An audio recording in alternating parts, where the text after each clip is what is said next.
nikmat Islam juga nikmat kesehatan sehingga kita bisa berkumpul di masjid yang kita cintai.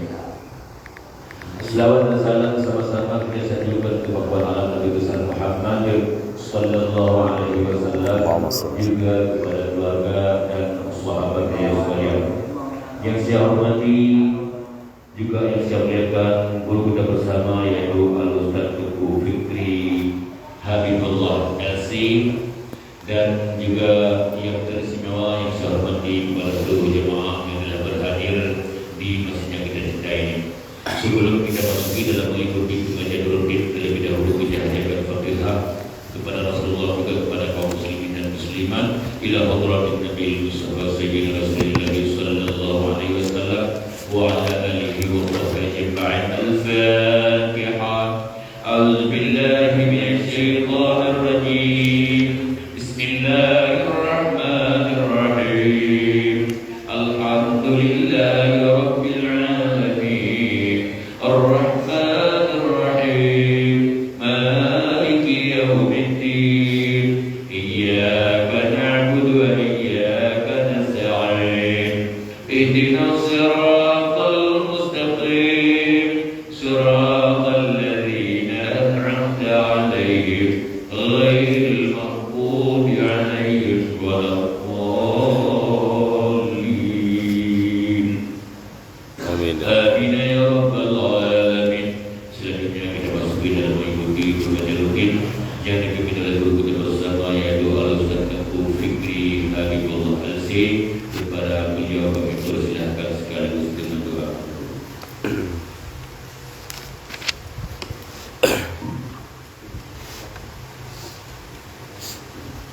Assalamualaikum warahmatullahi wabarakatuh.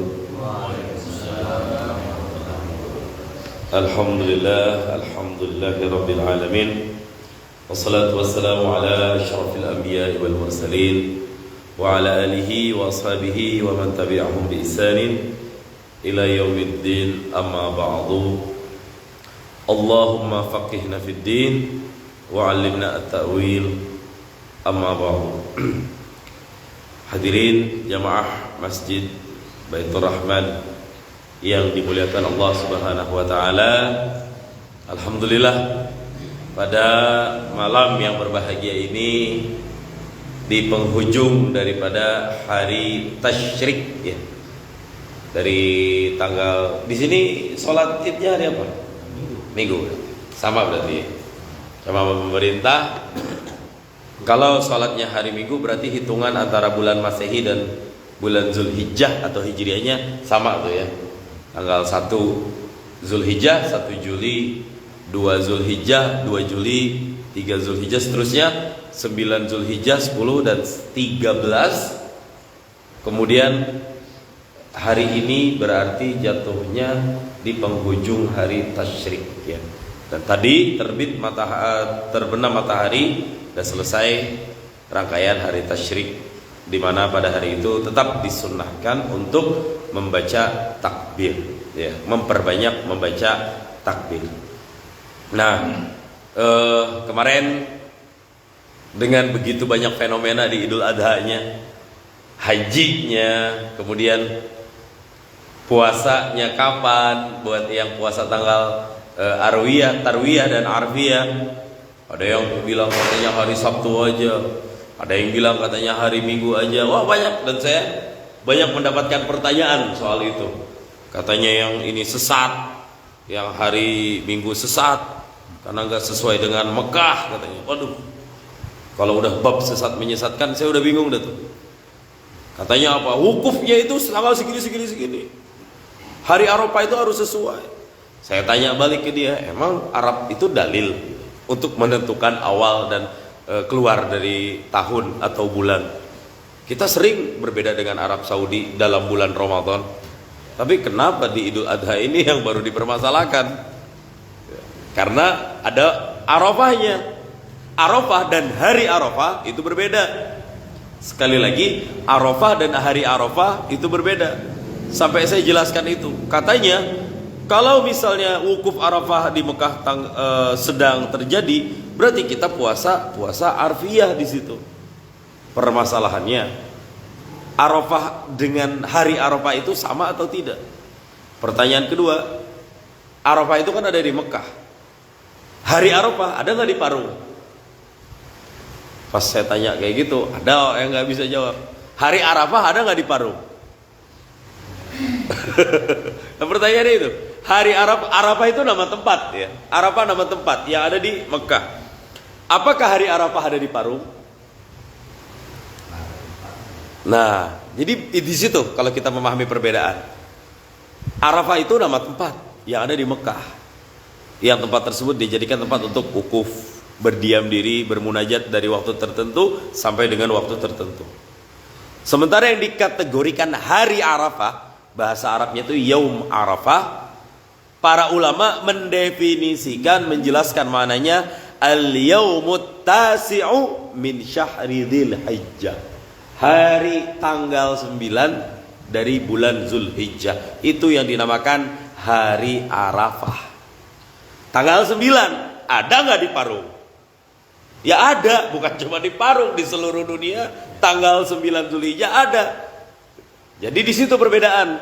Hari Arafah di seluruh dunia ada, termasuk Parung. Tapi Arafah itu hanya ada di Arab Saudi.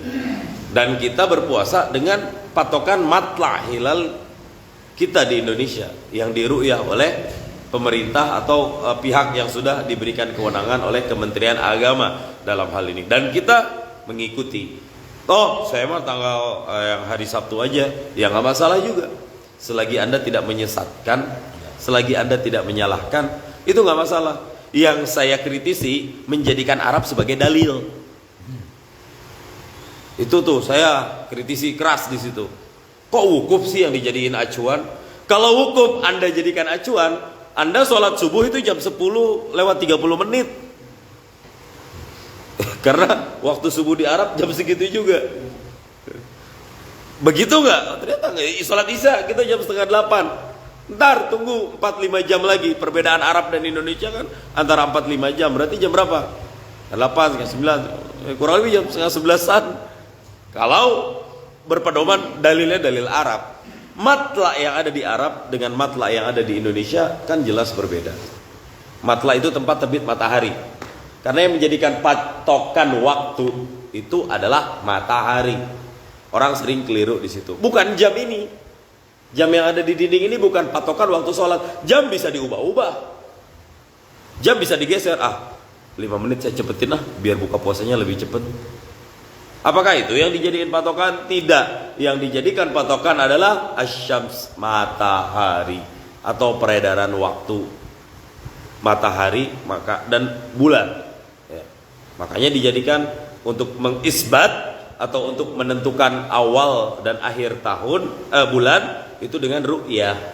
Beda sama tanggalan Masehi. Kalau Masehi 65 tahun ke depan kita udah tahu tanggal 13 bulan Juli tahun 2065 itu akan jatuh di hari apa, dari sekarang sudah bisa tahu. Tapi kalau Hijriyah itu tidak, harus ru'yah hilal, melihat bulan sabit pada hari konjungsi, bahasa modernnya, bahasa ilmu falaknya hari ijtima'. Nah itu panjang lagi ilmu falak, harus kita ngaji. Tapi saya tidak membahas ini semua, saya hanya merefresh. Ini loh fenomena yang terjadi selama kita merayakan hari raya Idul Adha. Tapi apapun itu, kita berdoa. Ini hari dimana kita merasakan nikmat yang sangat luar biasa. Setelah di beberapa daerah kita tidak bisa dengan bebas melaksanakan sholat id dengan protokol yang sangat ketat.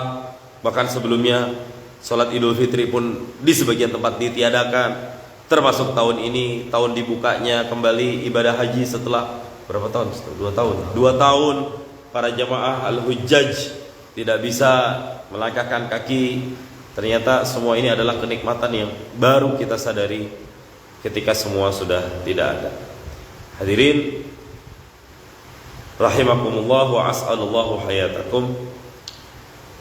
Saya teringat dengan apa yang Allah Subhanahu wa taala sampaikan di dalam surat Al-Hasyr ayat 9 yang ayatnya itu berbunyi a'udzubillahi minasyaitonirrajim walladzina tabawwa'ud dara wal imana min qablihim yuhibbuna man hajara ilaihim wa la yajiduna fi sudurihim hajatan mimma utu wa yu'thiruna ala anfusihim walau kana bihim khasasah wa may yuqa syuhha nafsihi fa ulaika humul muflihun.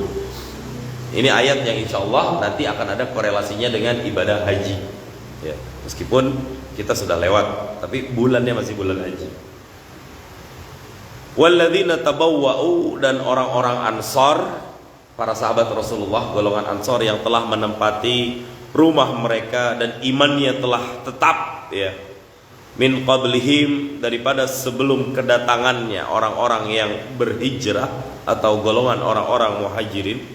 Orang-orang Ansar itu yuhibbuna man hajar. Orang-orang Ansar yang sudah punya rumah di kota Madinah, itu mereka mencintai man hajara, orang-orang yang berhijrah, kaum muhajir, hijrah dari Mekah ke Madinah.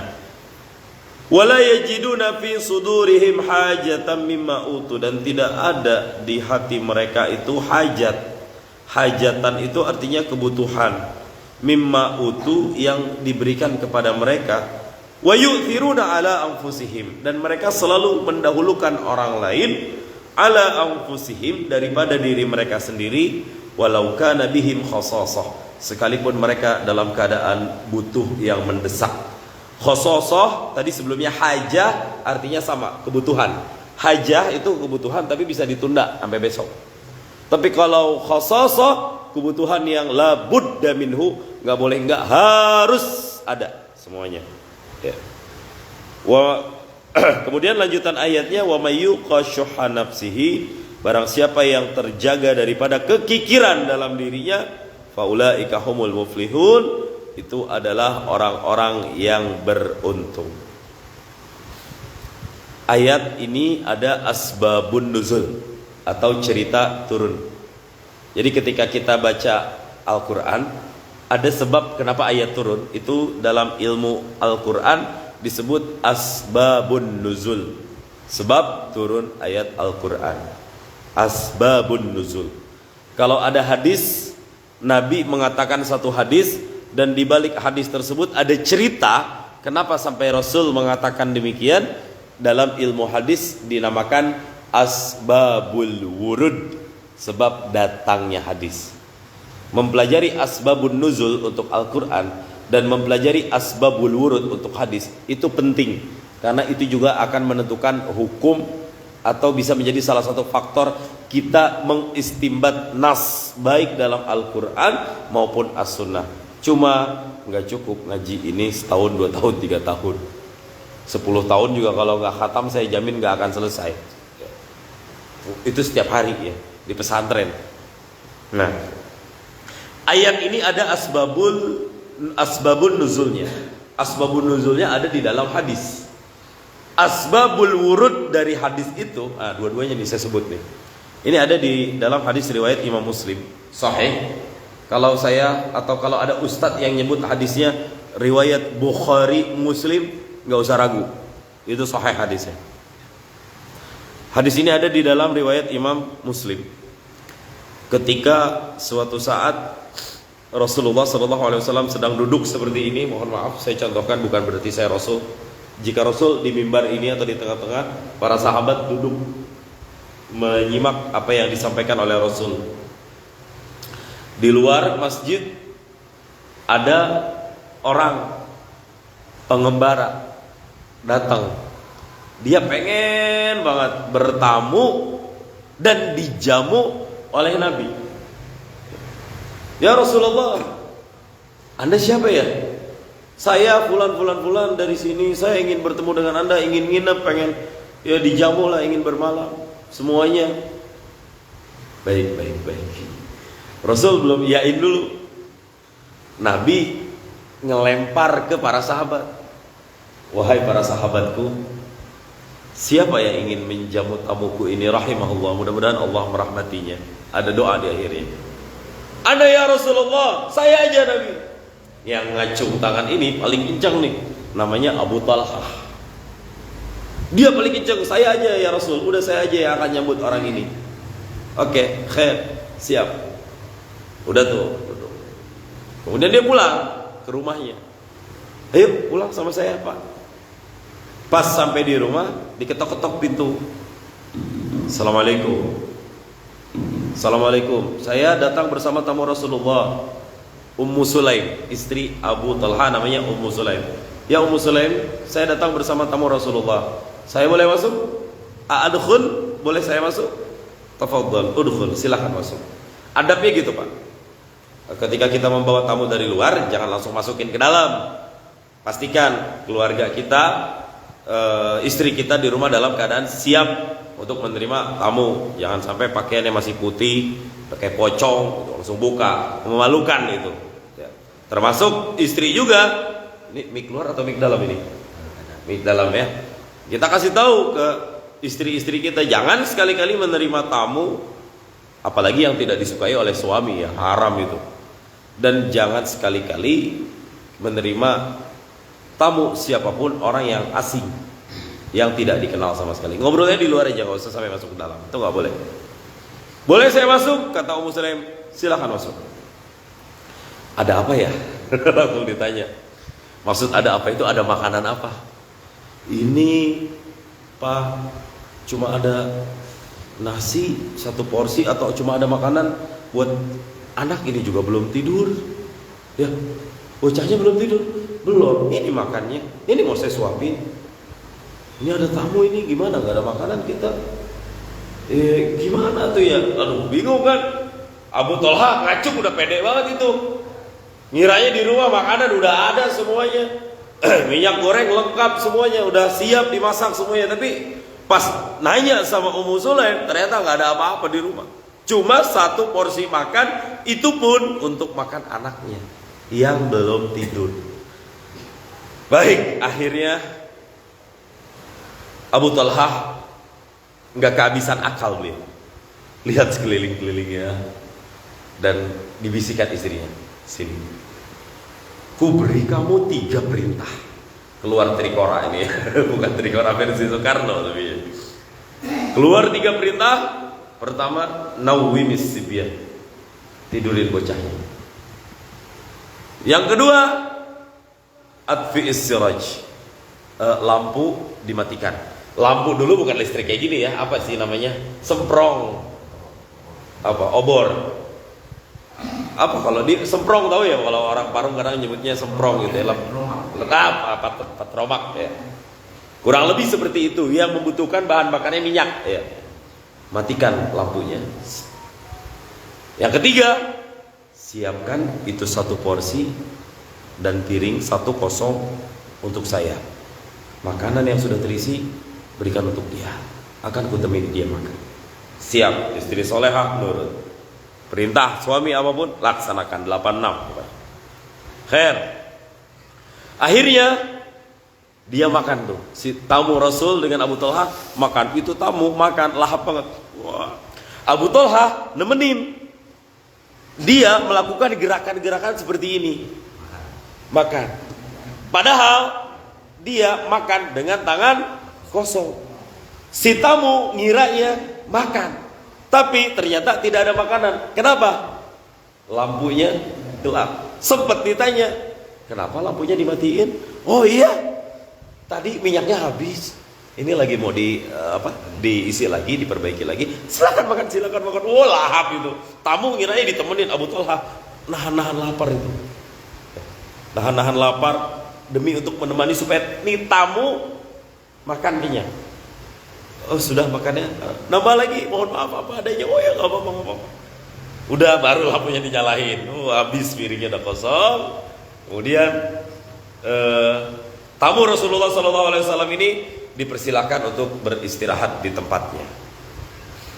Dah, pagi-pagi ketika mereka keluar bertemu lagi dengan Rasulullah SAW, Rasul nanya, Abu Talha mana ya? Abu Talha mana? Kan Rasul itu setiap pagi itu selalu yatafaqqadu ashabahu, itu ibaratnya. Beliau itu setiap hari selalu mantau kondisi, monitor para sahabatnya. Kalau nggak ada ditanya, kenapa dia? Ada apa dengan dia? Itu kepedulian Rasul Sallallahu Alaihi Wasallam dengan para sahabat. Salah satunya adalah Abu Talha. Mana Abu Talha? Oh, ada ya Rasulullah, saya ada di sini. Abu Talha, katakan kepadaku, apa yang kau lakukan semalam dengan tamuku? Diceritain ya Rasul. Malu saya mau ceritanya juga, ya Allah. Udah pede banget. Ana ya Rasulullah, saya aja udah yang jamu. Ternyata nggak ada apa-apa. Dijelasin tuh cerita tadi tuh. Matiin lampunya, ditidurin anaknya yang belum makan, dikasih makan, nemenin makan dengan tangan kosong. Masya Allah. Aku bermimpi dalam tidurku, Allah takjub dan memberikan salam kepadamu, wahai Abu Talha. Masya Allah. Itu kabar langsung datang dari Allah Subhanahu wa taala, dan yang menyampaikan adalah utusannya Allah Subhanahu wa taala, Rasulullah sallallahu alaihi wasallam. Itu sebab ayat tadi turun. Saya berpikir ini apa ya? Bagaimana loh Abu Talha ini, dia ini butuhnya udah pada level khososah. Kebutuhan yang mendesak nggak harus ada. Tapi dia masih bisa pedulikan orang lain. Nah, ayatnya wa yu'thiruna ala anfusihim walau kana bihim khasasah. Surat Al-Hasyr ayat 9. Wa yu'thiruna, dan mereka para sahabat Rasulullah, yu'thiruna mendahulukan orang lain ala anfusihim ketimbang dirinya sendiri. Walau kana bihim khasasah, sekalipun mereka dalam keadaan membutuhkan, terdesak. Sehingga dari ayat ini para ulama fikih kemudian mengambil satu kaedah. Ada satu kaedah fikih yang bunyi kaedahnya itu diambil dari kata-kata wa yu'thiruna. Yu'thiruna itu sewazan dengan amana yu'minu imanan. Nah, kalau kita ngaji ilmu shorof di pesantren, yang pernah ngafalin itu ketemu tuh wazannya amana yu'minu imanan, athara yu'thiru itharan. Arti ithar, arti iman, sewazan iman ithar, saban ya. Athara amana yu'minu yu'thiru imanan itharan, wazannya seperti itu. Arti ithar, apa itu ithar? Yu'thiruna, ithar itu artinya mendahulukan kepentingan orang lain daripada diri sendiri. Itu ithar, mendahulukan orang lain. Sok mangga tinggal kalau bahasa Sundanya. Silahkan.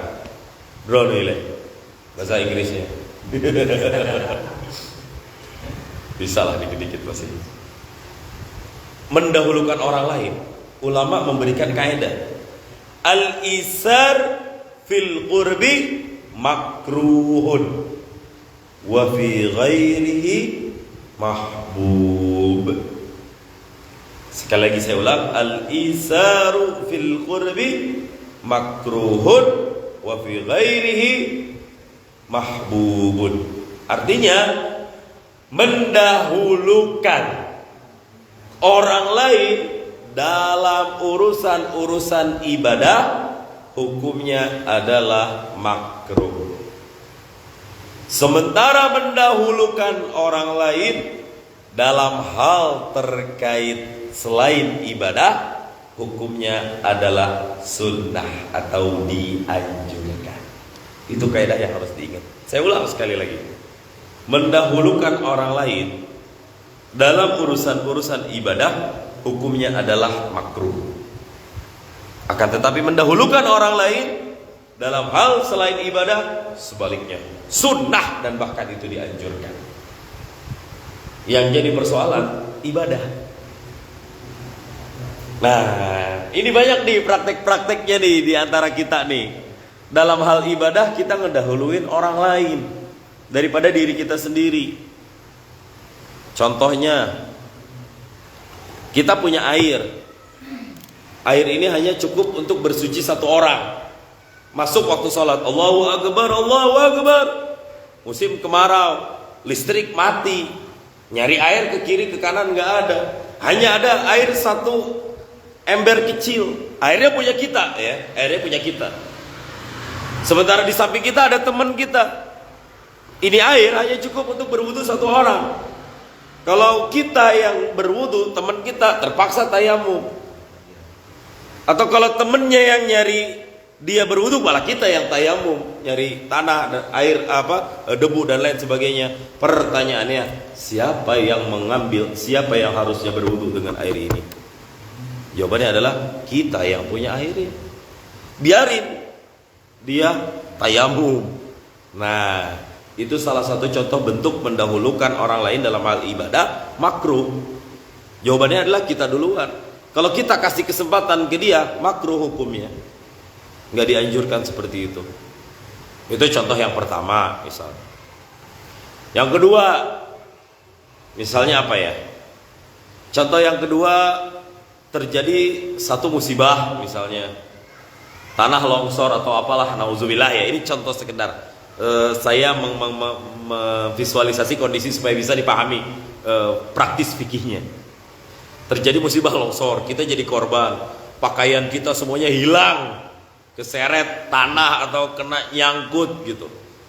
Teman kita yang ada di samping kita juga sama, pakaiannya hilang, kesangkut atau kena sesuatu sehingga dia sedang dalam posisi tanpa busana. Sadar-sadar di satu tempat kita dan teman kita, ya katakan sama-sama laki-laki ya, kita dan teman kita dalam kondisi telanjang atau tanpa busana. Jalan sedikit beberapa meter, ada pakaian. Ada pakaiannya cuma satu. Pertanyaannya, kita yang pakai atau dia yang pakai? Kita yang pakai atau dia yang pakai? Ya. Jawabannya adalah kita duluan yang pakai. Biarin dia telanjang atau dia cari lagi yang lain. Karena menutup aurat itu hukumnya wajib. Gitu. Ya. Menutup aurat hukumnya wajib. Udah, dia mau cari gimana, mau pakai karung goni kayak pakai karung beras apa, silakan. Yang penting kita sudah menuntut kewajiban terlebih dahulu. Kecuali kalau ada dua itu nggak masalah ya. Ini surahnya satu. Siapa duluan? Dia atau kita duluan? Tuh. Ya. Contoh lain lagi, misalnya yang paling sering terjadi di kita, sholat jamaah. Saf sholat jamaah. Kita ada di saf 2, ya kan? Kita ada di saf 2. Saf pertama ada celah kosong. Bangga. Ini nih. Maka silakan. Nah, itu tuh. Saya maklumi kalau ada orang yang memberikan, ya saya ngisi. Dia belum ngaji berarti. Saya kalau ditawarin, Ustaz, mangga silakan. Saya langsung nggak mikir dua kali. Kalau dipersilakan dengan orang yang satu sab sama saya. Orang yang satu sab sama saya itu lain cerita, ya. Kalau ada di depan kita lain cerita. Ini yang satu sab sama saya. Duluan, ya udah duluan. Pertanyaannya, kalau misalnya dia pengen ke depan, saya juga pengen ke depan, ya kita duluan. Ya udah, ternyata dia duluan, ya udah baru kita mundur, nggak masalah. Ya, yang penting kita sudah ada ikhtiar untuk mengisi saf yang terbaik, saf yang paling depan. Saf terbaik itu saf yang paling depan buat laki-laki ya. Ngambilnya ini dari imam. Ya, ketika nanti kita pengen sholat jamaah atau sholat taraweh ini, ambil dari imam, diri di tengah dulu, cek, isi yang kanan, kiri, terus set, penuh. Saf berikutnya mulai lagi dari tengah dari imam, jangan mulai dari kiri, jangan mulai dari sini, mulai dari tengah lagi, kiri terus penuh. Nah itu nggak afdol saf di kedua kalau saf di sini masih ada yang renggang. Isi dan rapatkan. Makanya imam dianjurkan untuk mengingatkan, ya, istawu wa'tadilu sufufakum, bahasa Arabnya, rapatkan dan luruskan safnya. Itu tadzkir, tanbih, peringatan dari imam kepada para jamaah. Jangan sampai ada saf yang terlalu lengang. Khawatir itu nanti akan diisi oleh syaitan. Kita nggak ingin seperti itu. Ya, jadi mulai dari sekarang jangan sekali-kali kita mempersilahkan orang yang satu saf dengan kita untuk mengisi saf yang kosong yang ada di depan kita. Ya, itu hukumnya apa? Makruh. Iya, sebelum kita duluan. Oh Ustaz, kalau saya ada di saf pertama nih, saya ada di saf pertama. Tadinya saya di saf kedua, saya masuk ke saf pertama. Saya kemudian di samping di saf pertama ternyata masih ada muat satu lagi. Itu boleh nggak nyuruh orang yang ada di belakang untuk masuk ke depan? Itu malah dianjurkan. Itu malah dianjurkan dalam konteks seperti itu. Kita sudah ada di saf yang utama. Kan gini Pak, saf pertama ini ibaratnya Allah tuh ngasih setiap saf itu cepet 100.000 semuanya. Afdoliyah ya kalau mau dikasih gambaran. Saf kedua juga sama 100.000. Saf ketiga 50.000. Saf keempat 20.000 dan seterusnya. Makin belakang makin kurang baik saf itu. Sebaik-baik safnya laki-laki itu yang paling depan. Sebaik-baik safnya wanita itu yang paling belakang. Itu ada hadisnya. Nanti kita akan bahas insyaallah di kesempatan yang lain. Namun yang ingin saya sampaikan di sini adalah mendahulukan orang lain dalam hal ibadah ini hukumnya adalah makruh. Tapi ada konteks-konteks tertentu yang kita harus tetap mendahulukan orang lain. Dalam hal misal tadi ketika tidak ada pakaian, yang jadi masalah perempuan. Kita dan perempuan, kita dahulukan perempuan dulu. Ya, karena perempuan itu sifatnya lebih kuat fitnahnya. Khawatir ketika dia tidak berbusana, iya kita kuat iman. Dia jalan sedikit ada orang yang lihat tidak kuat iman, terjadi hal-hal yang tidak diinginkan. Nah, itu nanti masuk kaidah lain. Mencegah keburukan itu lebih baik daripada mendatangkan kebaikan-kebaikan yang baru. Darul mafasid muqaddamun min jalbil masalih. Ya. Kita lebih baik menghapus kejelekan-kejelekan yang ada di diri kita daripada kita sibuk menambah kebaikan-kebaikan baru tapi kejelekannya masih ada sama diri kita. Ya. Itu ada kaidah-kaidah lagi seperti itu. Kemudian contoh berikutnya, ini pengecualian, eksepsi. Kalau dalam bahasa hukum itu mustasnayat, bahasa fikihnya itu ketika saf pertama sudah penuh. Misal saf pertama sholat sudah penuh, kita datang sendirian, nggak ada orang lain. Kita harus tahu Pak hukumnya sholat jamaah sendirian itu makruh. Nggak boleh kita sholat sendirian. Kalau misalnya ada teman belakang nggak masalah. Tapi kalau misalnya kita sholat sendirian, selagi masih ada celah masuk Pak. Selagi masih ada celah di depan kita untuk masuk aja. Jangan bikin saf kedua kalau kita sendirian. Jangan nekat bikin saf kedua apabila kita sendirian. Dan kalau ternyata pengen masuk sudah nggak bisa, apa yang harus kita lakukan? Tarik yang ada di depan. Cari yang dekat-dekat imam, yang udah di tengah ini. Tek. Itu kode mundur, temenin. Saya mau sholat jamaah, biar saya tidak makruh. Nah, yang jadi persoalan bukan yang nariknya, yang ditariknya ini. Ya kan? Yang ditariknya ini, dia udah dapat afdoliyah saf pertama dalam sholat. Disuruh mundur di saf yang kedua. Apakah itu bagus?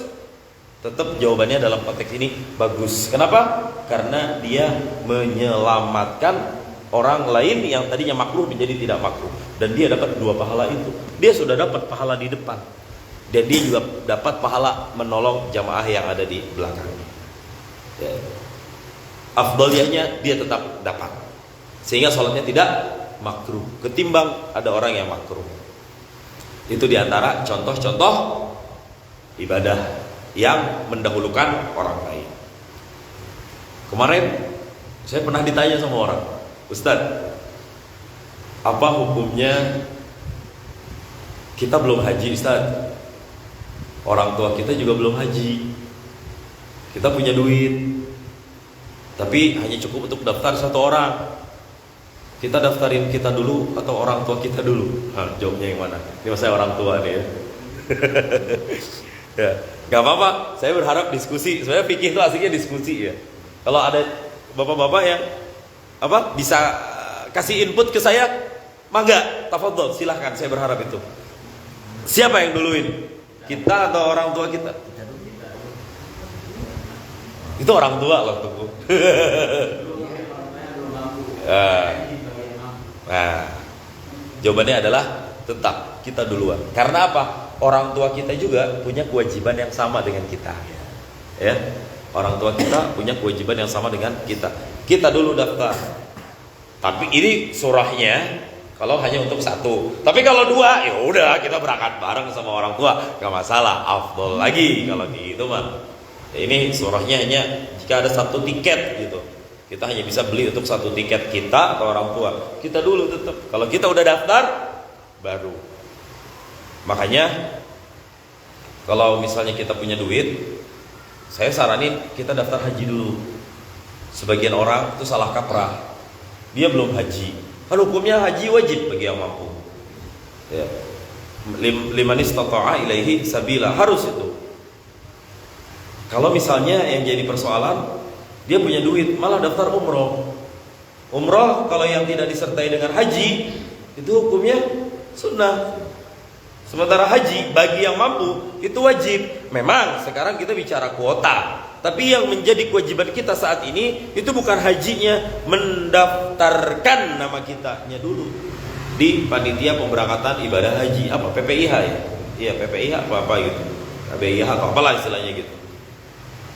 Itu dulu kewajiban kita. Adapun kalau kita sudah daftar, toh ternyata kemudian kita nunggu sekian tahun, ternyata kita punya duit untuk umroh dulu, nggak masalah. Yang penting hajinya kita sudah kelar kewajiban daftarnya, tinggal nunggu kuota. Ya. Udah tuh haji sekali, haji yang kedua kali hukumnya apa? Sunnah. Saran saya haji sekali aja Pak sekarang, nggak usah berulang kali. Nah ini baru saya singgung haji nih dari pembahasan masalah tadi. Saya tanya Rasulullah SAW seumur hidup beliau berapa kali beliau haji? Nabi seumur hidupnya berapa kali haji? Ada yang sempat bilang 2. Jawabannya adalah 1 kali. Berapa kali Nabi umrah? Umrahnya? Oh. Ada yang pernah tahu kapan atau nggak usah kapan? Berapa kali Rasulullah SAW umrah? Bukan. Kalau yang 1 kali haji.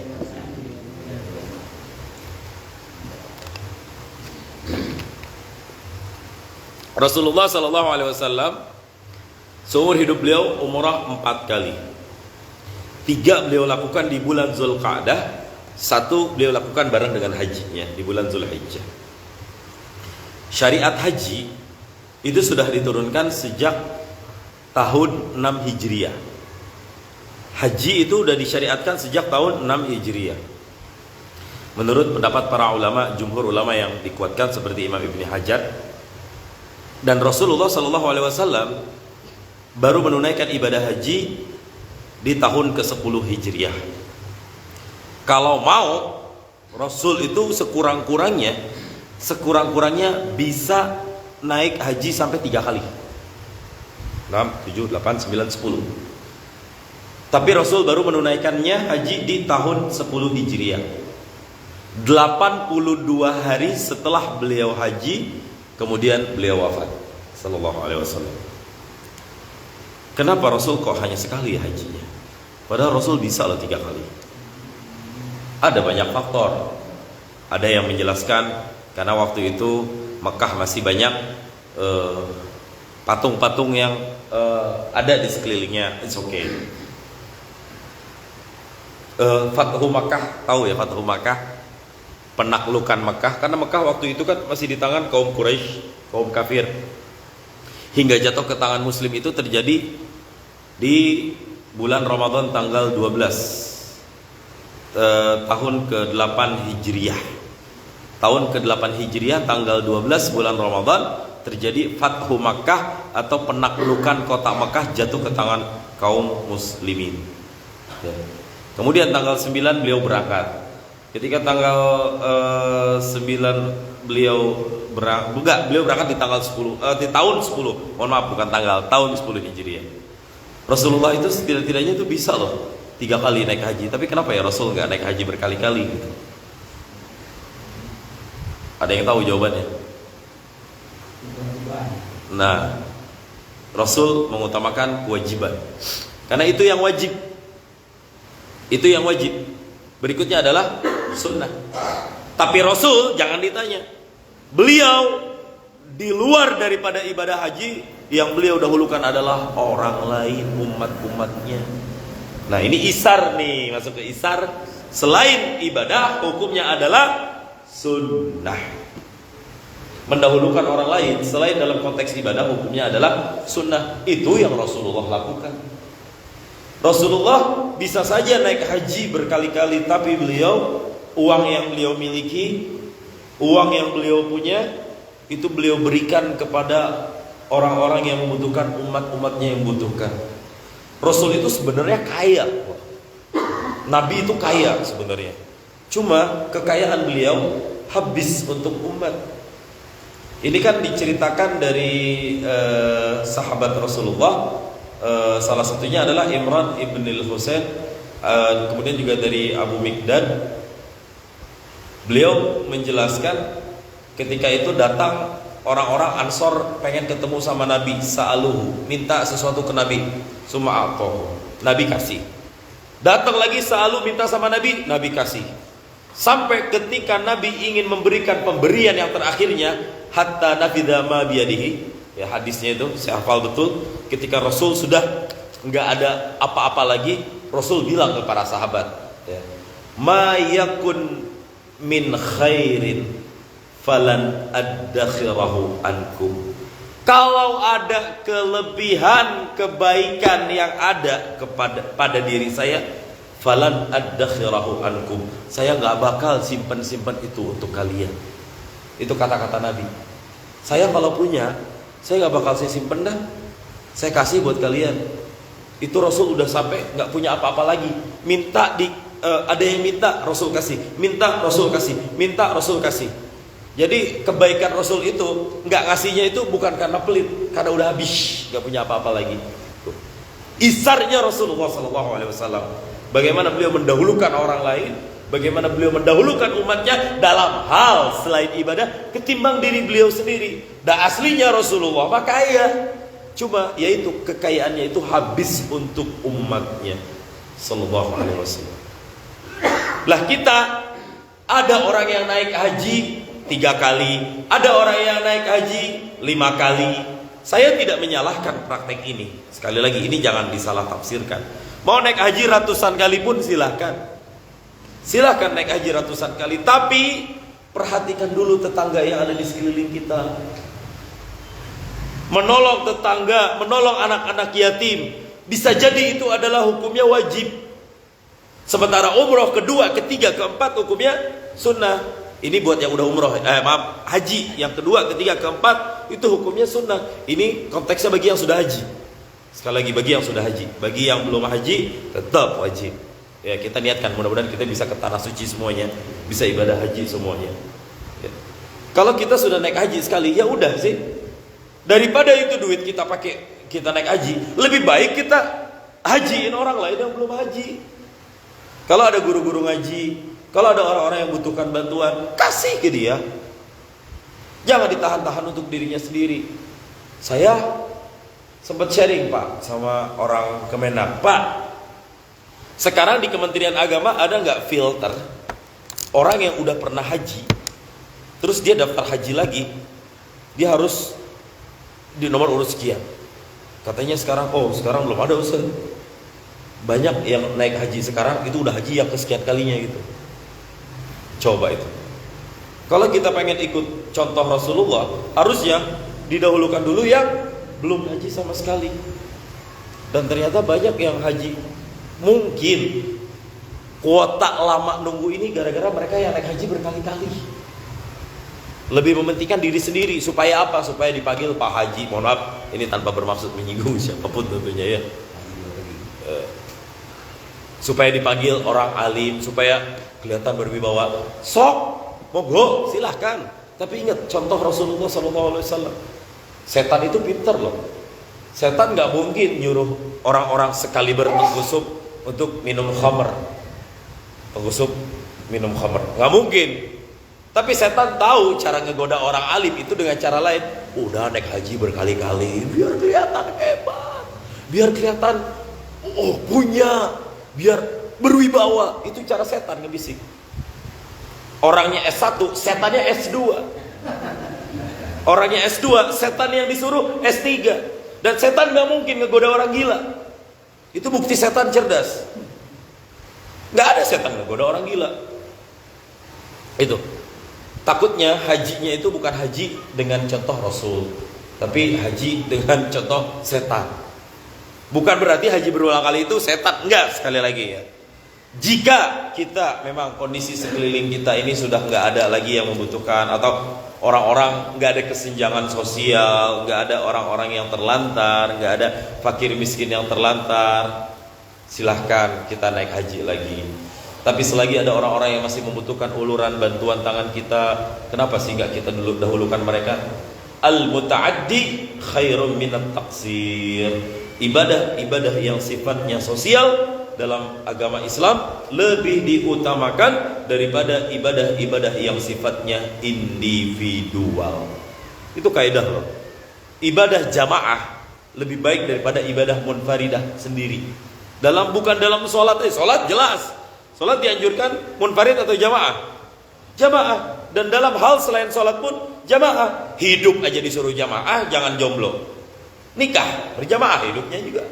Ini mohon maaf, mudah-mudahan udah pada nikah semua yang ada di sini. Hidup aja seperti itu agama Islam, agama yang mendahulukan kepentingan orang lain daripada kepentingan diri sendiri dalam hal bersosial. Sekali lagi, dalam hal bersosial. Maka isar dalam hal selain ibadah ini hukumnya adalah sunnah. Apalagi kalau khososoh, butuh banget. Dia butuh, kita butuh. Kita pengen pergi kerja, kita pakai motor. Tetangga, bang, minjem motornya apa bang? Mau kemana? Anak saya demam bang, pengen saya bawa ke puskesmas. Saya nggak punya motor, ini bingung naik Grab lama mesennya. Boleh nggak pakai dulu motornya bang? Ntar suami saya yang bawa. Oh yaudah bu, silahkan pakai aja. Kita naik Grab. Itu tuh maksud isar tuh. Konteksnya dia butuh, kita butuh, dan kita dahulukan dia. Tuh dapat pahala isar. Gede banget tuh pahala gitu ya. Masya Allah. Dan isar ini dalam hal sosial tidak dibatasi, dan contohnya seluas-luasnya. Selagi kita masih bisa memberikan bantuan kepada orang lain, berikan. Selagi kita masih bisa memberikan senyum kepada orang lain, berikan senyum tersebut dengan cara apapun. Itu konsep ibadah yang sangat indah yang Allah Subhanahu wa taala ajarkan, yang Rasulullah contohkan dan para sahabat amalkan. Wa yu'thiruna ala anfusihim walau kana bihim khasasah. Ya. Dan mereka para sahabat Rasul mendahulukan kepentingan orang lain daripada kepentingan dirinya sendiri, sekalipun mereka dalam kondisi butuh atau mendesak. Ya. Sampai jam berapa? 7:30 ya? Jam 9. Enggak masalah. Oke. Ini masih ada waktu diskusi. Kalau ada yang bertanya, saya berikan pertanyaan. Saya berikan kesempatan. Bukan berarti saya menjawab. Siapapun boleh bertanya, siapapun boleh menjawab. Saya sih berharap ada input dan diskusi. Saya punya majelis sekarang, mohon maaf ya kalau saya jarang di Parung. Sekedar kabar bahwa sekarang saya sudah hijrah ke Kayu Manis, Kota Bogor, Semplak, itu ya, belok kiri. Baru sebulan setengahan lah saya hijrah di sana. Warga baru di sana juga. Dan saya langsung nekat buka majelis Pak di sana. Jadi setiap hari Selasa malam Rabu saya bikin pengajian kecil-kecilan. Ngajinya kitab Fathul Qorib di rumah kecil ya. Saya modal sendiri semuanya. Tapi jamaah alhamdulillah di perumahan saya tinggal dari 3 orang jadi naik 9 orang, naik 14 orang. Ini saya nggak tahu nih minggu depan nih bakal penuh lagi apa enggak ini. Tapi alhamdulillah ternyata yang kita kaji itu kitab fikih Pak. Fikih Fathul Qorib yang di pesantren-pesantren kelas dasar, itu ternyata banyak banget dibutuhkan orang-orang. Itu ternyata menjadi salah satu fondasi dalam kita beribadah. Makanya saya nyaranin Pak Yusuf, kalau bisa kajian-kajian seperti ini nih pakai kitab gitu. Alhamdulillahnya ya di sini sudah ada. Karena kalau nggak pakai kitab ngelebar takutnya. Saya paling senang kalau ngaji atau ngisi kajian based on the book, ala hasabil maddah. Ada materi-materinya yang berbeda-beda dan itu kitab, pakainya kitab. Kalau pakai kitab kita nggak akan ada pembahasan yang mengulang-ulang. Apalagi permasalahan fikih. Dan saya paling senang kalau bicara fikih. Gak usah jauh-jauh dah dalam keseharian kita. Apakah selama ini praktek sholat kita ini sudah sesuai dengan tuntunan fikih atau enggak? Selama ini kita wudhu kita dengan air yang benar atau tidak? Atau jangan-jangan air kita mustamal? Atau jangan-jangan air kita makruh? Atau jangan-jangan kita wudhu tapi dengan air yang haram? Itu semuanya akan terjawab di fikih. Ada pertanyaan, misalnya wudhu pakai air AC boleh nggak sih? Kan AC ada tuh ya airnya Pak. Kalau mati lampu, listrik nggak nyala, nyari air di masjidnya juga mati, toren udah pada habis. Yang ada cuma air di ember, itu juga air AC. Karena wudhu pakai air galon haram Pak. Wudhu pakai air galon dispenser itu airnya suci tapi haram. Haram. Air itu kan ada 5.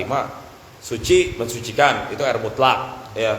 Air mutlak tuh ada 7 tuh, kayak dari mulai air hujan, air apalagi ya, semuanya sungai, laut, embun, glester, embun, apalagi sumur, air dari mata air. Itu air yang suci dan mensucikan. Yang kedua, suci mensucikan tapi makruh. Apa itu suci mensucikan tapi makruh? Air yang sudah terkena matahari, air yang terlalu panas atau terlalu dingin, itu makruh dipakai untuk wudu. Atau segala jenis air yang bisa berpotensi merusak kulit manusia, kecuali di bejana yang terbuat dari emas dan perak. Yang ketiga, air suci tapi tidak mensucikan. Ini terbagi 2. Yang pertama, dengan sebab perubahan air. Misalnya ini air berubah jadi kopi, suci nggak? Suci, tapi tidak bisa dipakai lagi untuk mensucikan. Itu salah satu contoh air suci tapi tidak bisa dipakai untuk mensucikan karena sebab ada perubahan pada air tersebut. Kemudian yang keempat adalah air najis. Air najis terbagi 2. Ada air yang sedikit, ada air yang banyak. Apa itu air yang sedikit? Air yang kurang dari 2 kula. Apa itu air yang banyak? Air yang sudah lebih dari 2 kula. Berapa 2 kula? Kurang lebih 270 liter air. Kurang lebih untuk fatwa kontemporernya. Kurang lebih 270 liter. Kalau najis jatuh ke air yang sedikit, baik air itu berubah sifatnya atau tidak, air itu najis. Kalau ada bangkai yang jatuh, ya. Kalau ada air jatuh ke yang sedikit, najis. Baik airnya berubah sifatnya atau tidak. Sifat, apa maksud sifat? Sifat air itu ada 3. Bau, warna, rasa. Tapi kalau airnya banyak, lihat, bangkai jatuh atau binatang jatuh. Lihat, kalau ternyata dia tidak merubah warna, rasa dan juga bau, maka air itu suci. Kalau tidak, ya nggak boleh. Kalau berubah maksudnya baik berubahnya sedikit atau berubahnya banyak, berubah warnanya, masuk tikus, warnanya bening, rasanya masih tawar, masih dicium bau, boleh nggak dipakai bersuci? Sudah tidak bisa boleh lagi. Yang terakhir, air yang suci tapi haram. Apa contohnya? Air yang digunakan dari hasil mencuri. Satu. Yang kedua, atau air yang dipakai untuk minum, disiapkan untuk minum, malah dipakai buat mandi. Itu suci, boleh, tapi haram hukumnya. Itu kan permasalahan fikih yang ada di tengah-tengah kita. Dan banyak orang yang belum memahami masalah ini. Nih saya cerita sedikit tuh Yusuf. Saya kaget sebelum saya berangkat ke sini. Niatnya saya pengen lebih awal. Umi saya cerita, nanya sama saya. Ada orang, saya nggak sebut daerahnya di mana. Dia cerai mati ditinggal suaminya, wanita. Dia ditinggal mati sama suaminya. Terus idahnya berapa hari? Berapa bulan, Pak? 4 bulan? 4 apa 3 bulan? Yang dicerai mati loh. Berapa hari? Berapa bulan? 3 atau 4 bulan? Cerai mati, bukan cerai hidup. Arba'ata asyhuri wa asyra.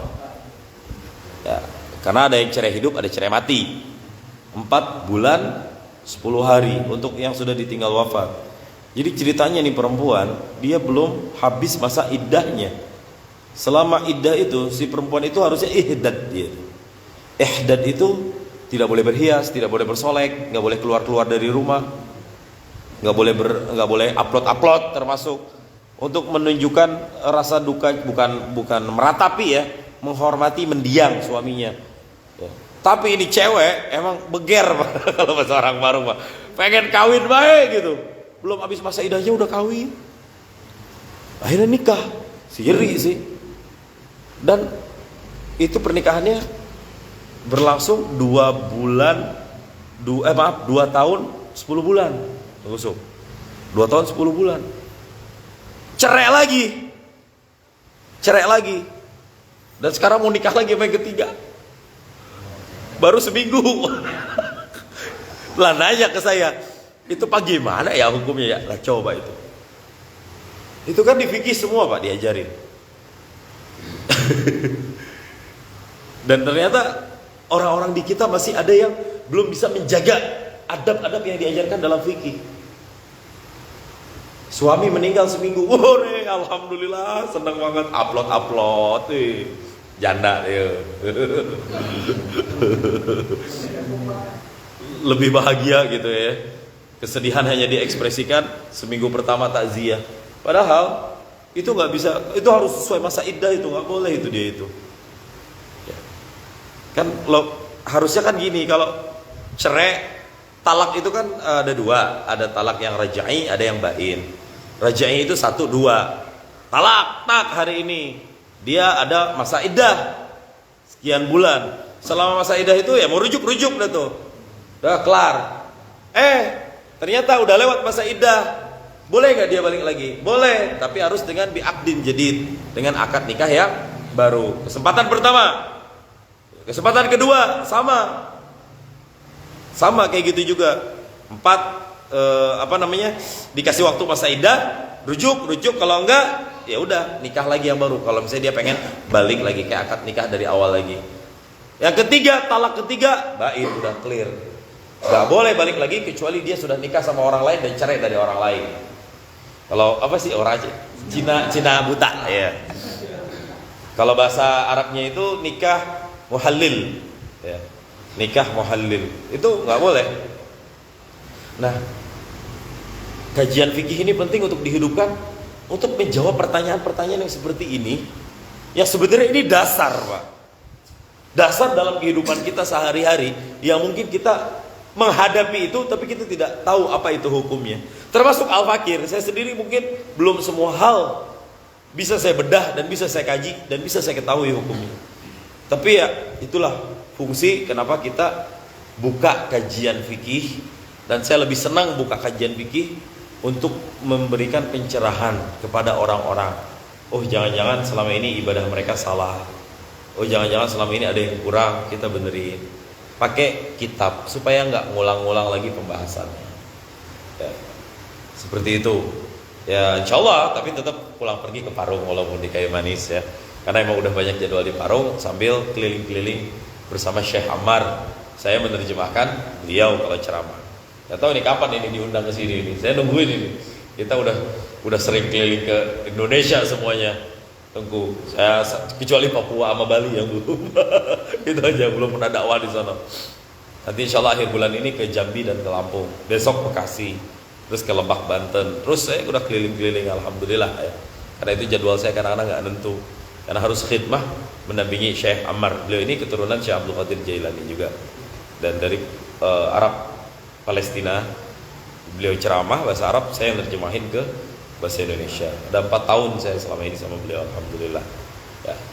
Baik, saya buka kesempatan kalau barangkali ada di antara bapak-bapak yang pengen diskusi atau meluruskan yang salah dari saya, monggo saya berikan kesempatan sambil menunggu pukul 9. Tafadhol. Ada? Enggak apa-apa. Tunggu, silakan sharing. Waalaikumsalam. Posisi kita sholat di Australia. Nah. Di depan ada yang kosong, kan harus mandi.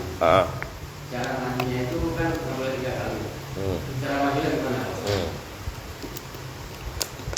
Baik, udah tentu itu ya. Kita sholat di saf kedua. Saf depan ternyata kosong. Misalnya yang saf di situ batal, dia wudhu dulu, kan kosong. Yang salah satu yang membatalkan sholat itu 3 kali gerak berturut-turut itu membatalkan. Maka caranya adalah dengan melangkah 2 kali. Jalan. Ini saf 2, ini saf pertama, jalan. 1, 2 tuh, berhenti dulu. Ya boleh, 1, 2, nah itu 2 langkah. Kalau udah sampai ya kelar, selesai. Tapi kalau misalnya belum, langkah lagi, tunggu dulu, kasih jeda dulu. 1, tak, itu. Kalau jalan, tek, itu udah jelas batal. Ya, 3 kali gerak berturut-turut atau 1 kali gerakan yang harokatun muta'addiyatun, gerak yang berlebihan, itu juga batal. Enggak ngelangkah, loncat, piung, bung, isi sap. 1 kali loncat, itu udah dianggap batal, karena 1 gerakan yang berlebihan. Itu harus diisi itu, depan kalau kosong itu harus diisi. Jangan sampai dibiarkan kosong sampai assalamualaikum. Jangan sampai. Hal-hal seperti itu. Ada juga pertanyaan. Saya jadi keingetan, ada yang nanya, gimana hukumnya kita sholat jamaah terus HP kita berdering? Kita lupa mematikan atau silent, mesunyikan HP kita, kan mode senyap ya. Lupa dinyalain. Allahu Akbar, Bismillahirrahmanirrahim. Itu kadang-kadang mengganggu seluruh jamaah itu. Kalau orang tahu hukum, dia bisa matiin tuh HP. Tapi ada orang yang nggak pernah ngaji, jadi dia nggak tahu. Jadi mohon maaf, tunggu sob, minjem. Ketika kita punya HP di sini, dering, ambil pelan-pelan, tapinya jangan ada gerakan yang berlebihan. Kita anggap 1 gerakan 1 hitungannya. Ambil 1, 2, 3. Setelah itu tutup 1-1 ya. Cek, matiin. Taruh lagi. Lanjut lagi sholat. Gak apa-apa. Itu gak apa-apa seperti itu. Yang saya kesel, dia gak tahu, dan dia dibiarkan aja udah sampai. Jadi jamaah semua keganggu khusyuannya gara-gara apa itu. Ustadz ngomong kayak gitu ada dalilnya? Gak ada. Ada dalilnya. Dalilnya adalah kias. Dikiaskan kemana? Dikiaskan ketika Rasul SAW sholat sambil gendong cucunya. Boleh gak? Boleh sholat sambil gendong anak. Ada anak terpaksa, darurat, gak ada lagi. Ibunya misalnya sedang masak atau sedang mandi atau sedang buang hajat. Kita pengen sholat. Ini anak kalau gak kita gendong, nangis. Ya gak boleh kita terlantarkan anak, udah biarin nangis aja kita sholat. Haram Pak. Tapi kalau kita gak sholat juga waktunya molor terus. Ambil anak. Rasul contohkan salah satu cucunya atau anaknya, lupa saya, di hadis riwayat Imam Bukhari, kalau nggak salah Abu Umamah gitu ya. Abu Umamah nama anaknya itu. Beliau gendong sambil sholat. Allahu Akbar, Sami Allahu liman hamidah. Allah ditaruh dulu sebelum sujud. Allahu Akbar, sujud. Allahu Akbar, Allahu Akbar. Diri ambil lagi. Allahu Akbar. Ya udah, kalau ini anak, kalau memang sekiranya kita diam nih anak nggak nangis, ya udah diam. Tapi kalau memang harus dibopong, ya udah dibopong. Pelan-pelan aja, jangan terlalu over. Kita ijtihadkan setiap goyang satu. Ya jangan itu udah berlebihan, nanti takut dianggapnya. Itu kenapa? Lid darurah, karena darurat. HP juga darurat. Kalau tidak dimatikan, ini bisa mengganggu khusyuan orang lain, dosa kita. Yang tadinya kita di masjid sholat pengen dapat pahala, malah dapat dosa gara-gara dering HP tidak dimatiin. Baik, kalau kita ngaji fikihnya, kita tahu teknik dan caranya seperti apa. Seperti itu. Ya, ada lagi kira-kira diskusi sharing?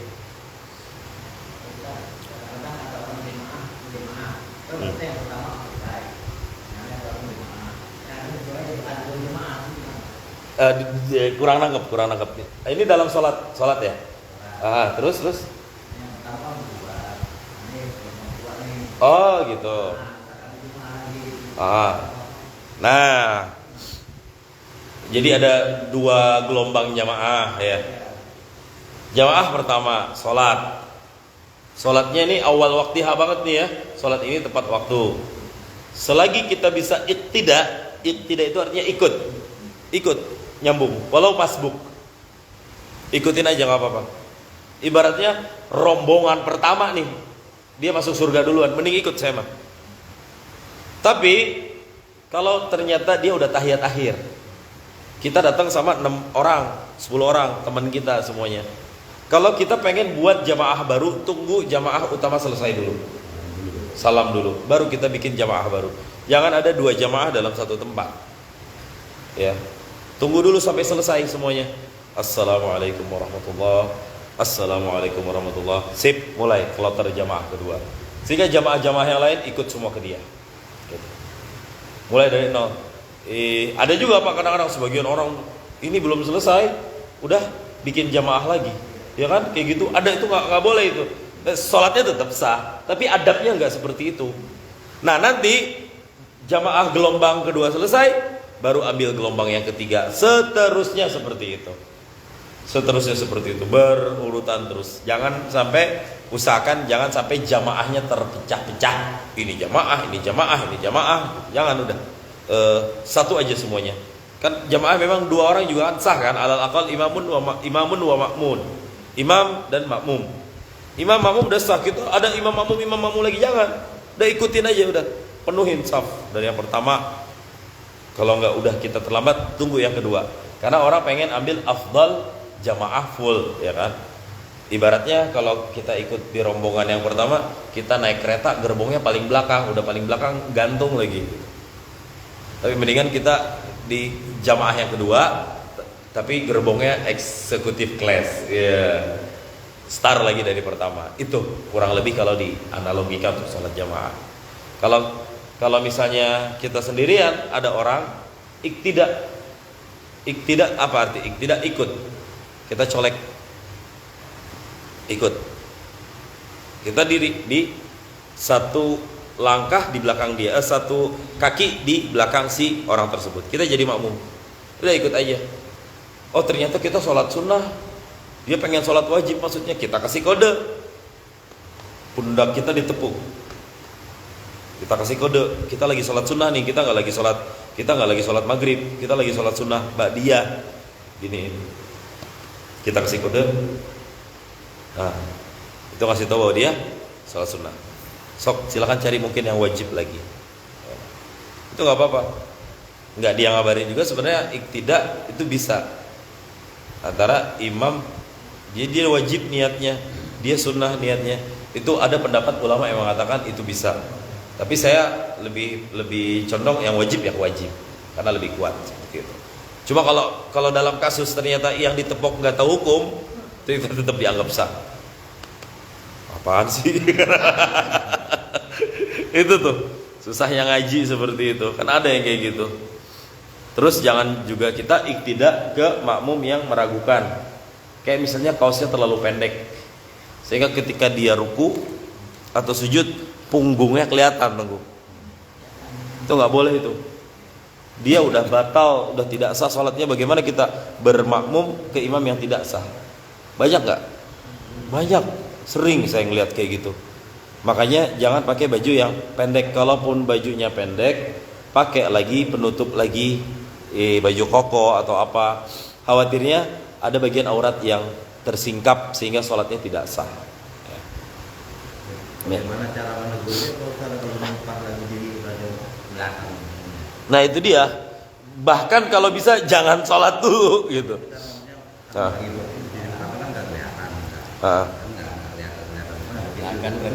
Sujud tapi udah kelihatan nih. Kalau kita nggak tahu ya kita sah.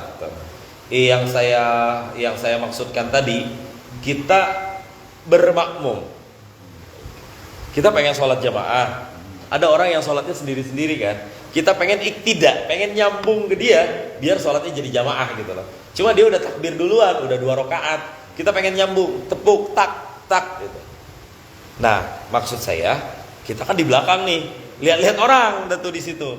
Lihat-lihat nih bajunya yang agak panjangan lah. Jangan nekat kita iktidak tak sama jelas-jelas orang yang baju kaosnya pendek. Apalagi ketika udah ini, kita jelas ngelihat, nggak bisa. Itu nggak boleh itu.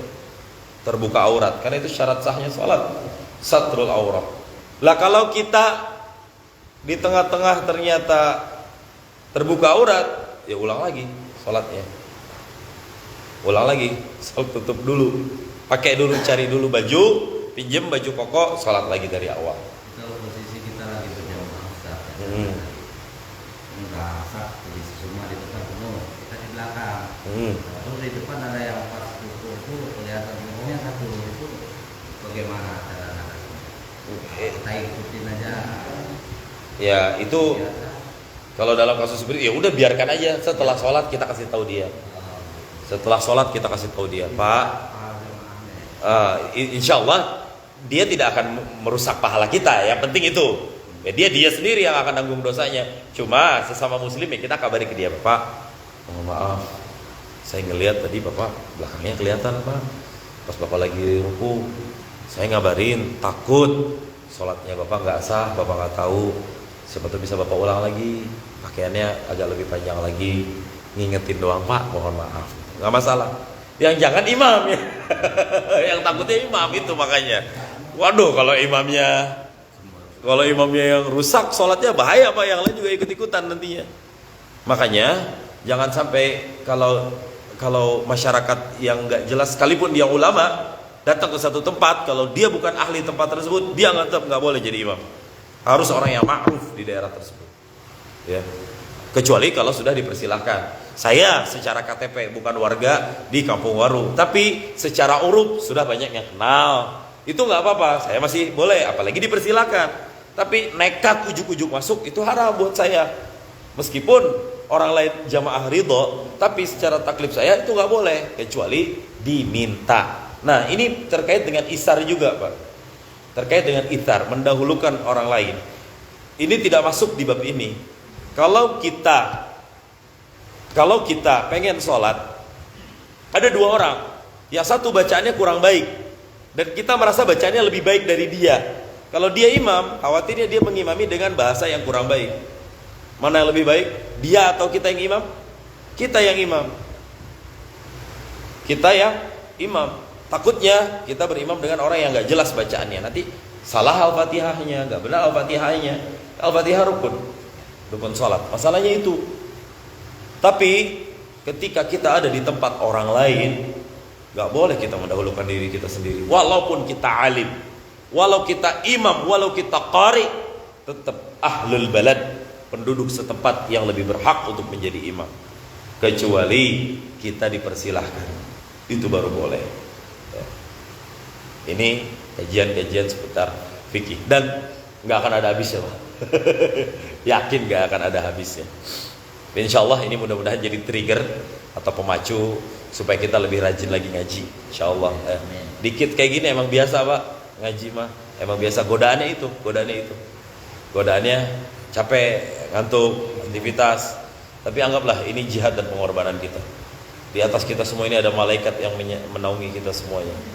Ya, di setiap detik kita duduk di sini, semua benda-benda yang ada di bumi ini berdoa. Hewan-hewan berdoa untuk kita semuanya. Sampai semut di dalam lubang, ikan di laut, ikan yang paling kecil itu berdoa buat semua yang hadir ke majelis Baitur Rahman ini. Ya Allah, ampunilah dosa-dosa mereka ya Allah. Dan ini jauh lebih baik daripada kita sholat sunnah ribuan rakaat. Sholat sunnah ribuan rakaat tapi fikihnya nggak bisa, ngapain? Wudunya nggak bener, ngapain? Mendingan kita ngaji, sholat 2 rakaat, pahalanya jauh lebih besar. Makanya jangan sampai hidup kita disibukkan dengan sesuatu yang membuat kita tidak bisa ngaji. Silahkan bekerja dengan nafkah kita masing-masing, tapi tetap sempatkan untuk ngaji, walau 1 minggu sekali. Ini masalahnya masjid ini udah ada nih, seminggu sekali. Kalau nggak sampai kebangetan menurut saya. Kalau sampai nggak ngaji, ada waktu luang, kebangetan buat saya itu. Karena ini kewajiban buat kita semuanya sebagai muslim. Talabul ilmi fariidatun ala kulli muslimin wal muslimah. Menuntut ilmu itu adalah kewajiban untuk setiap kaum muslim dan kaum muslimah. Wallahu a'lam bishawab. Mudah-mudahan Allah berkahi pertemuan ini. Allah rahmati kita semua yang ada di sini. A'udzubillahi minasyaitonir rajim. Bismillahirrahmanirrahim. Alhamdulillahirabbil alamin. Hamdan na'imin hamdan syakirin hamdan yuwafi ni'amahu wa yukafi mazidah. Ya rabbana lakal hamdu wa lakal mulku wa lakal syukru kama yanbaghi li jalali wajhikal karim wa 'azimi sultanik. Allahumma salli salatan kamilatan wa sallim salaman tamman ala sayyidina Muhammadin alladhi tanhalu bihi al-aqdar wa tanfariju bihi al-ghurab wa tuqda bihi al-hawaij wa tuqda bihi al-hawaij wa tuqda bihi al-hawaij tunalu bihi al-ghaib wa yastasqal ghamam bi wajhihi al-karim wa ala alihi wa sahbihi bi kulli lamhatin wa nafsin bi adadi kulli ma'lum lak. Allahumma salli ala sayyidina Muhammad wa ashghil az-zalimin biz-zalimin wa akhrijna min bainihim salimin wa ala alihi wa sahbihi ajma'in. Allahumma habbib ilayna al-iman wa zayyinhu fi qulubina wa karrih ilayna al-kufra wal fusuqa wal 'isyan waj'alna minar rasyidin. Rabbana hab lana min azwajina wa dhurriyyatina qurrata a'yun waj'alna lil muttaqina imama. Rabbana atina fid dunya hasanah wa fil akhirati hasanah wa qina adzabannar. Sallallahu ala sayyidina Muhammad wa ala alihi wa sahbihi khairi khalqihi wa ala alihi wa sahbihi wa baraka wasallam. Fa subhana rabbika rabbil izzati amma yasifun wa salamun alal mursalin walhamdulillahi rabbil alamin. Al-Fatihah. A'udzu billahi minasy syaithanir rajim. Bismillahirrahmanirrahim. Alhamdulillahi rabbil alamin. Maliki yaumiddin. Iyyaka na'budu wa iyyaka nasta'in. Ihdinas siratal mustaqim. Siratal ladzina an'amta 'alaihim ghairil maghdubi 'alaihim waladdallin. Amin. Jazakallahu khair katsir. Assalamualaikum warahmatullahi wabarakatuh. Alhamdulillahirabbil alamin. Terima kasih kepada guru kita bersama yang telah memberikan pelajaran kepada kita. Mudah-mudahan bisa kita mengamalkan di dalam kehidupan kita sehari-hari dan juga dalam waktu kurang mengizinkan. Alhamdulillah, walaupun kita sedikit sangat mencerahkan. Amin.